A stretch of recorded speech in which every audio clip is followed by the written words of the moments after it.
E não é porque é injustiça e tal, não é. Renato tem o seu lado preguiçoso, que é exaltado nessas horas. Cara, Copa é Copa, gente. Copa é um torneio de um mês. O problema todo no Brasil é que se fazia isso, se faz isso nas seleções e querem se fazer isso agora com os clubes. Gente, é um torneio, gente. É um torneio o pior, e detalhe, na Copa ainda tem aquela coisa, tem eliminatória e tal. Isso aí não teve eliminatória, não teve nada. Foi a UEFA jogando lá os clubes, as definições assim, meio no ranking, meio chutado. O time do Messi estava lá, sabe-se lá por quê, né? Então, assim, não dá para ficar tirando conclusão, assim, fazendo uma coisa assim, uma hipervalorização disso. Tem uma fase de grupos, depois são 3 jogos eliminatórios e uma final. Nisso aí pode acontecer qualquer coisa. A história aí das Copas tá aí para mostrar, Marrocos, Croácia.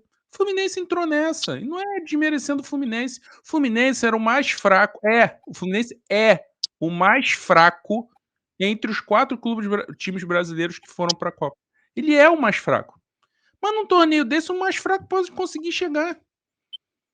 Não tô desmerecendo o Fluminense. O Fluminense ficou a 1 gol do Mamelodi para cair na fase de grupos. Poderia ter caído ali. 1-0 Mamelodi, babau.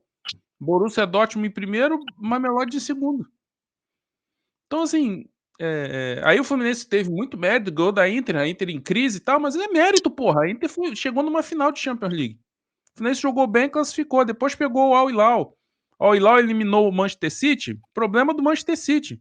É igual quando querem desmerecer a Libertadores do Flamengo de 22. O Flamengo só pegou baba. Aí você vai ver, o Tolima eliminou o Del Valle. O Corinthians eliminou o Boca. O Vélez eliminou o River. O Atlético eliminou o Palmeiras. O que o Flamengo tem a ver com isso? O Flamengo pegou quem estava pela frente. E ganhou de todo mundo, né? Só não ganhou ida e volta. Na Copa, ainda por cima, é um jogo só. Então, assim, pode acontecer qualquer coisa. E assim, o Fluminense foi a grande história dessa Copa. Não tem como negar isso. Foi a grande história. O intruso ali. 3 europeus, ricos, gigantes, e o Fluminense. E aí chegou, bateu no teto. Bateu no teto. Quando pegou um time um pouco mais forte, caiu. Natural isso. Natural. Agora, errado é essa coisa de ficar. Que o Renato Gaúcho é gênio, gênio da raça e tal, gênio incompreendido. Não é, gente.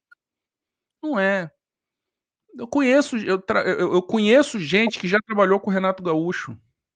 O Renato Gaúcho ele tem seus méritos, porque um cara que tá aí desde de 2000, até ele começou antes até, mas vamos botar aí 96 2002. começou, né? Isso, mas quando ele começou mesmo ali, em 2001, 2002, e tá aí até hoje, é lógico que ele tem seus méritos para sobreviver nesse mercado. Oswaldo de Oliveira já foi pro saco. Outros caras já foram pro saco. O Renato consegue se manter. Ele tem méritos? Tem, mas não é nenhum gênio, gente. Não é nenhum gênio. Os treinadores brasileiros não têm mercado pelo mundo. E não é porque é injustiça e tal, não é. Renato tem o seu lado preguiçoso, que é exaltado nessas horas. Entendeu? Só que o Renato, assim, ele se cerca de bons auxiliares. O Renato, ele é muito bom de vestiário. E ele tem uma coisa que aí sim eu reconheço muito mérito dele, que é estimular tecnicamente seus jogadores. O cara que chuta com a canhota, ele orienta o cara a chutar de direita, cabecear. Gabigol fez gol de cabeça, Gabigol fez gol de pé direito com o Renato. Isso eu reconheço totalmente nele, nisso. Mas não é nenhum gênio tático, sabe? O conteúdo tático que tem no trabalho dele é dos auxiliares, e eu tô falando isso sem informação, não é minha opinião. É informação de 3 pessoas que já trabalharam com o Renato em clube. Já me falaram isso. Conteúdo tático dele, ele se cerca, e também tem esse mérito, se cerca de auxiliares, sim, não são top, mas caras que conhecem. E aí fica essa coisa, esse fetiche todo com o Renato. Eu conheço esse fetiche das redações com o Renato. Tem várias vertentes esse fetiche, nas redações de jornalismo aí com o Renato. É a brasilidade, porque ele é a história dele de pegador e tal. É isso. Mas ele não é nenhum gênio, gente. Também não é nenhum idiota, também não é nenhum imbecil, não. Conseguiu sobreviver nesse meio, parabéns para ele. Tá aí comandando um grande time e fez a melhor campanha dos brasileiros na Copa do Mundo. Mas fica assim, sabe? E a mesma coisa é essa distorção em relação à vitória do Flamengo. O Chelsea jogou sério, o Chelsea não poupou ninguém, foi opção tática do Maresca, que quis reforçar o meio-campo justamente porque ele viu qualidade no meio-campo do Flamengo. Pulgar, Jorginho, Gerson, Arrascaeta, ele viu ali que não podia jogar como ele jogou contra Fluminense e Botafogo.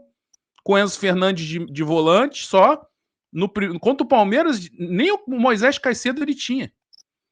E mesmo assim ele jogou com 2 volantes. Contra o Flamengo ele reforçou o meio-campo. Botou o Palmer de ponta direita, né? Não jogou o João Pedro. Beleza. O João Pedro realmente é uma promessa de um grande atacante. Mostrou isso ontem. Beleza, mas isso não tira o mérito do Flamengo.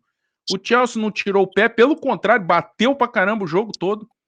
Tentou competir, o Flamengo fez um grande jogo e ganhou. Como fez um jogo mais ou menos e um péssimo início contra o Bayern de Munique e se lascou. Como o Bayern de Munique depois fez um jogo muito bom contra o PSG, mas nos últimos 15, 20 minutos deu um apagão, foi pro saco. O PSG passou por cima, 2-0, acabou. Por quê? Porque isso é Copa. Então acho que é mais ou menos isso que eu falo na coluna, né? E não adianta, né? Aí a gente tem que falar os fatos. Soa como provocação, mas são os fatos. No Rio, só o Flamengo é campeão do mundo. E no Rio, só o Flamengo colocou os ingleses na roda. Chegou o maior clube de vantagens do YouTube. Clube de vantagens da S1 Live. Por apenas R$ 9,90 por mês, você entra pro nosso time e começa a concorrer toda a segunda-feira uma camisa oficial de sua escolha. E tem mais, toda semana rola o bolão da rodada e o vencedor leva R$500 no Pix. Isso mesmo, até R$2.000 por mês em prêmios só no bolão. E não para por aí. Os 10 primeiros colocados do bolão também ganham prêmios incríveis toda semana. São muitas vantagens. Assinantes do Clube de Vantagens não pagam mais superchat nas lives. Você pode aparecer ao vivo nos nossos programas. É isso mesmo, você que é assinante também poderá enviar perguntas em vídeos pelo nosso app. Conheça Rewards, o plano de recompensa do nosso Clube de Vantagens. Acumule pontos e conquiste muitos prêmios. Participando ativamente, indicando amigos e familiares. Prêmios e vantagens que só a S1 Live oferece. Um clube de verdade para torcedores apaixonados.